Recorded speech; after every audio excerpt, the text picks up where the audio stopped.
So yun guys, another video na naman dito sa ating paggagawa ng F6A. So tuturuan ko kayo ng pinakamabilis na tutorial kung paano mag-tune up ng F6A 3 cylinder. 1, 2, 3. Yan. Pinakamabilis na pag-tune up. So iikot mo lang yung camshaft.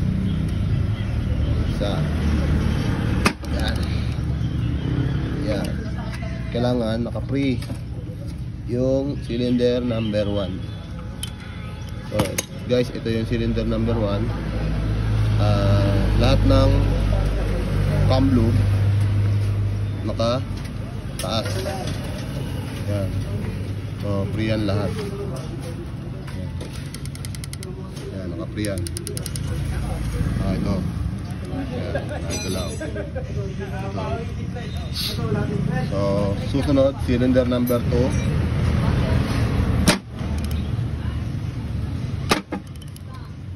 Pinakamabilis na way lang ng pag-tune up. Sobra. Cylinder number 2. Cylinder number 2. Yan. Ito naka taas ulit. So ito yung unang cylinder number 1. Intake, exhaust, intake, tapos intake, exhaust, intake. So yung mga cam loop nakataas ulit. Yan. Ito yung cylinder number 2. Yung pangalawa. Una, kasi ang bilang ito 1, 3, 2. Pero pinakamabilis 1, 2, 3. Cylinder number 1, cylinder number 2, cylinder number 3. So nakataas ulit yan. Tapos yung tapat nito, makikita nyo, yan, naka-free ulit yan. Tapos yung tinatapatan naman ito, yan.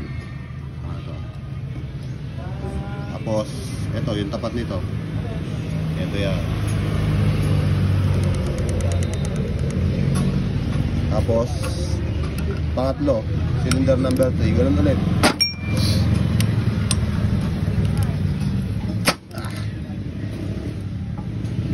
Yan, pinakamabilis lang yan para hindi na kayo pa balik-balik.